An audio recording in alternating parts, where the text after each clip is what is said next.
In times of crisis, true leadership isn't measured by maintaining control, but by inspiring hope, confidence, and resilience. Right now, leaders are facing unprecedented challenges, from economic turmoil to workplace anxiety and rapid digital shifts. So how can you rise to the occasion to inspire your team through uncertainty? Today, we're discussing strategies for you just to not lead through crisis, but to thrive in them. Stick with us. Hey everyone, John here. Hey everyone, John here. Hey everyone, John here. Hey everyone, John here. Hey everyone, John here. Welcome to the Leaders Leading Leaders podcast. Hey everyone, John here. Welcome to today's episode. In the episode today, we're going to discuss how leaders can inspire during crisis. There is an unprecedented amount of change in organizations. I talk to leaders on a daily basis, and whether it's turnover, workplace anxiety, or just rapid changes in our processes and our systems, it could be digital, it could be doing more with less people, and leaders are getting a sense of frustration. They're getting a sense of overwhelm, and they're getting this really, I don't know where to turn mentality. And I find it very interesting that leaders don't have a conduit to turn to when it comes to dealing with these issues. And personally, I think that we haven't prepared our leaders very well. The other piece to that, I don't think that our organizations have prepared very well for what is coming. And so that's what I want to talk about today. If you're in an organization that may be stagnated, or you're in an organization that's scaling pretty quickly, and your systems and processes are out of date, or they're not set up for the scale, they're not set up for rapid prototyping, they're not set up to be agile, this episode is going to be for you. When you hit a crisis as a leader, you need to be able to have the tools to deal with them at that moment, not go through the crisis and then figure out what you should have done. So let's dig into what we're going to talk about today. The first topic for today is communication. That's a no-brainer, but communication with authentic transparency. And this is something that I, as a leader, personally struggle with. How much information do you share during a time of crisis? Do you share everything that you know?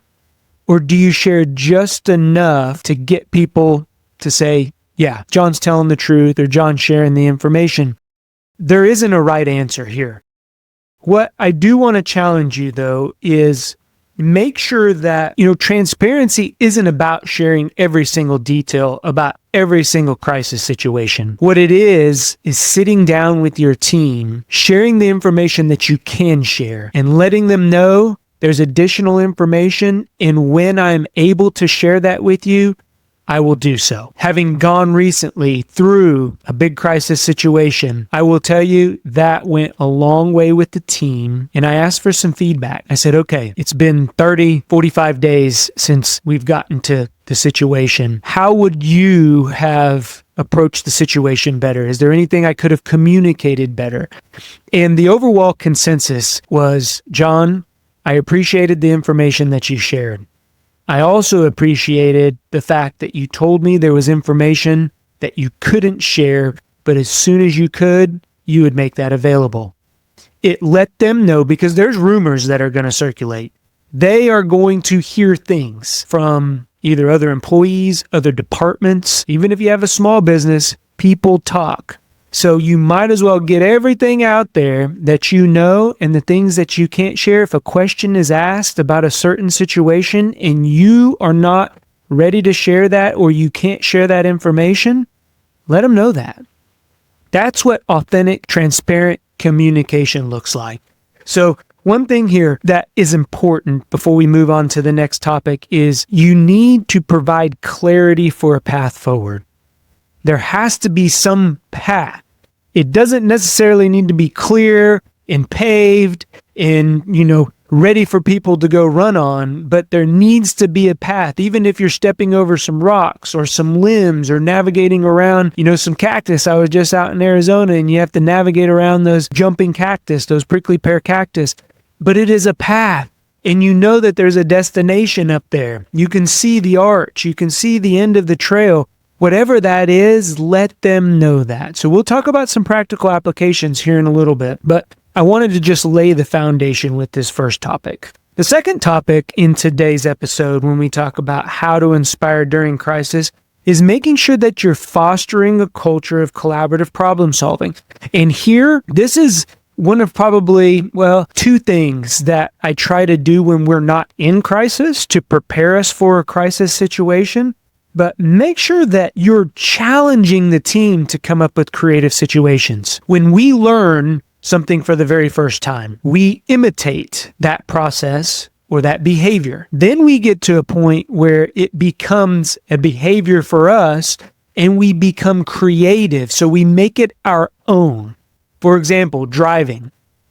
10 and 2. You put your hands on 10 and 2. You put your blinker. You look left. You look right. All those things that we had to learn in order to get our driver's license, in order to get behind the wheel. And then once you started in the driving, you probably did that for the first year. But now, how do you drive? Do you do any of those things? I would be very surprised if anybody still keeps their hands at 10 and 2 the whole entire time that they're driving a vehicle. Why? Because we have created a process around driving. So this is what you need to do. This is exactly the culture that you need to create, is that culture where creativity can come out during crisis. How can we solve this problem or think about this situation differently? Especially if it is unprecedented times, because there's not going to be any experience if you haven't gone through a similar situation, which that's what we do. That's what our brains revert back to is, okay, have we gone through this before? No. All right. What is it similar to? Well, it's similar to a situation that I experienced in the restaurant business when, the restaurant closed down and I didn't have a job. That was rock bottom for me. So this is very similar. How did I address that? Then you get into the problem solving piece. This is the culture that you want to be able to create, especially during a crisis time. So again, the takeaway here is ensure diverse perspectives are being considered. Make sure that, you're pulling in your creative, and that's the left and the right brain. I do a lot of journaling here. I do a lot of work on the board, and then make sure to enhance your team's ability to collectively respond. So whether you do that through a whiteboarding activity or, Teams app or an IMing, again, I'll share some particular activities here, but those are a couple that I use. And then the third topic that I want to discuss before we get into these practical applications are modeling resilience and adaptability. And for me, the team looks to you as a leader for behavioral cues. Have you ever been into a situation where you have a leader, you have a boss, you have a supervisor, you have, an entrepreneur, company owner, whatever that looks like, come in and model a different behavior than what they expect? It's incongruent. And for us as the employee, if we have a leader that is incongruent with their actions, then it sends conflicting messages that, he or she expects me to be at a higher standard than that leader. And I've said this before, and I'll continue to say it. Nobody's going to work harder than you as the leader. The expectation is that you set the standard and you lead by example. So again, if you want them to demonstrate resiliency during a crisis, guess what you have to do? You have to be able to demonstrate that.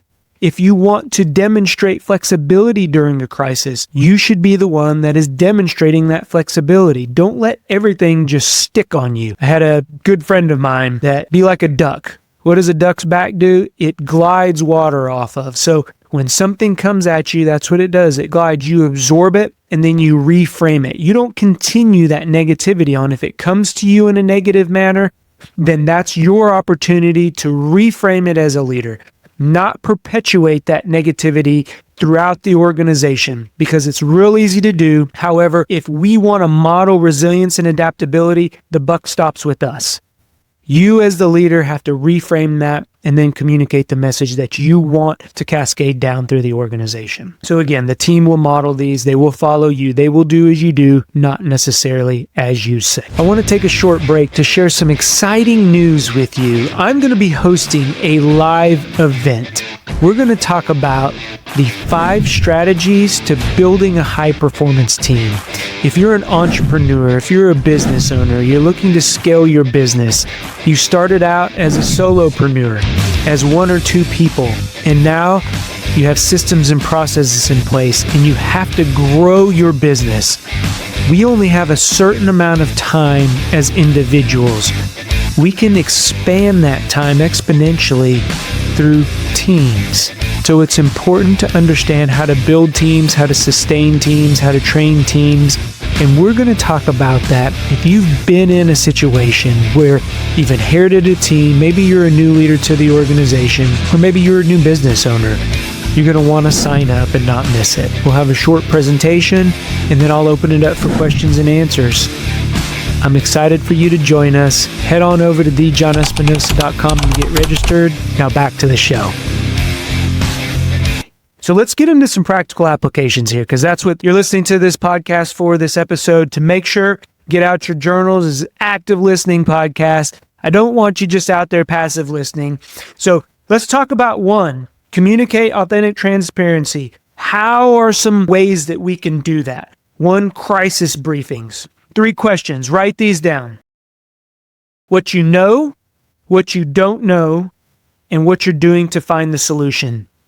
During a crisis, 3 of the most important questions that you can ask yourself during that situation. What do you know? What do you don't know? And what are you doing to find the solutions? Share that with your team. Crisis briefings, excellent way to communicate and be authentic during your transparency. And then make sure that you have established this 2-way dialogue. So there shouldn't be an environment where somebody shares a concerns or asks a question and there's repercussions for that. Or you belittle them, or you make them feel like their question is irrelevant, because others will see that. Again, it goes back to that behavioral piece. But this 2 things alone will open up the door for authentic and transparent communication. Number 2, fostering culture and collaborative problem solving. So what do you want to do here? We want to have collaborative brainstorming sessions. I mentioned earlier, I love to get in a room with a big marker board, start at one side, map out a process, map out, okay, what are the rumors of today? What have you heard out there? I'll write them up on the board. Then I'll go back and I'll say, okay, what do I know? What I don't know? And then what am I doing to find the solutions for each one of those rumors? Get them out there. What are you hearing? Again, remember, everybody's going to talk.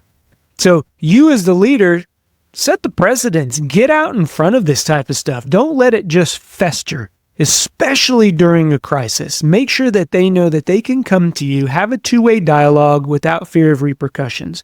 And then one of the other things that I really like to coach on, especially if you have larger organizations, and even smaller organizations can do this if you have varying roles and responsibilities, create a cross-functional team to come up with a creative solution to the crisis. So take someone from accounting, take someone from, marketing, take someone from operations, take someone from the executive office, put them together, do a small little team. I always like about 4 to maybe 5. I don't like to get any bigger than 6. And throw a challenge at them and let them create a solution for it, especially during a crisis. Have them bring to you 3 possible solutions and 1 recommendation. And then normally what I do is I go with their recommendation. Why? Because they've thought out through the process, they've thought out 3 possible solutions. And if they're going to recommend something, and if it's 5 to 6 of my brightest from a cross-functional team in the organization, I'm going to know that they thought of each one of those areas. It's a great way for you as a leader to empower people and to make sure, again, that we entrust them to problem solve. That's what we're paying them for. You as a leader should not be the only problem solver. Put yourself in a situation to where they are bringing you ideas. This cross-functional team is bringing you ideas. You can make the decision or you can take their recommendation. And last but not least, the third one, when we talk about modeling resilience and ability, here, the 2 topics, the 2 examples that I want to share are be authentic in the fact that we all go through challenges. I shared earlier, we were going through a pretty big reduction in force, and the team was taking it tough. The morale was low. People were becoming physically sick because the worry and the stress on them. And one day I shared a story. I shared the story that, I experienced 100% of my income being completely gone in a blink of an eye. When the restaurant closed, Jen and I, my wife, both were working there. We were cleaning the restaurant. That was how we were paying the mortgage. Worked on a Sunday, cleaned the restaurant that night, came in on Monday, and there was a sign on the door, and I still get a pit in my stomach when I tell that story. But after I told it and we adjourned the meeting, I had a couple people come by the office and say, thank you.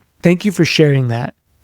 One, it let them know that you're human as a leader. Sometimes people put us on a natural pedestal and they think that we're impenetrable. They think that, things just, we're Superman or Superwoman, and we can rappel and we can jump high-story buildings and have super strength, when in all actuality, we're people. We're people just like you out there listening, just like the ones that we're leading, just like our peers. We're all people, and when we are going through a crisis, when we're going through a struggle, there's nothing that bonds others together than sharing an example, being authentic, being a little vulnerable in those situations. So share an example of how you may have gone through a similar crisis situation, and it may be a failure story. I'm not saying we succeeded. It was tough. It was real tough to get out of that situation. The other example here, the other activity and practical application that you can take away is encourage innovation. So back to the cross-collaborative team, the cross-functional team to work on a solution.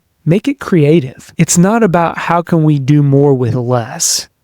It's how can we do the right things with less. Just because we've always done things in an organization does not mean that they need to continue, particularly during a time of crisis. If you are experiencing maybe a reduction in force, a layoff, and the ones that are left, they're just as hurt. They just watch their friends and family who we're at work more than we're at home, walk out the door. That is a grief. It's almost a divorce in some aspects of that relationship.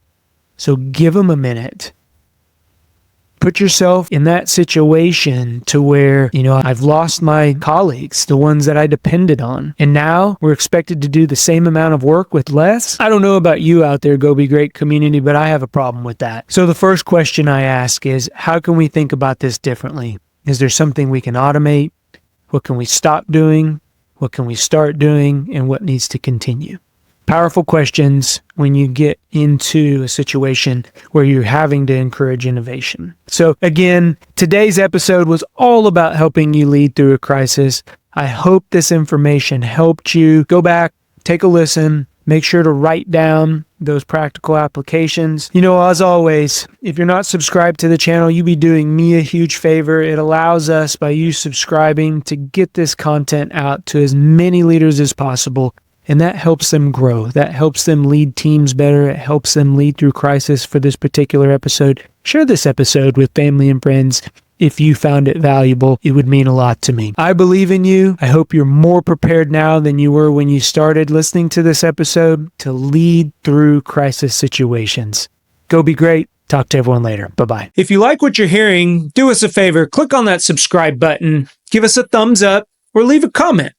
That lets us know that what we are putting out benefits you. If you want additional information or resources or learn how to work with me, head on over to thejohnespinosa.com, because when we become better versions of ourselves, it helps us get others to where they're going. Go be great. Talk to everyone later.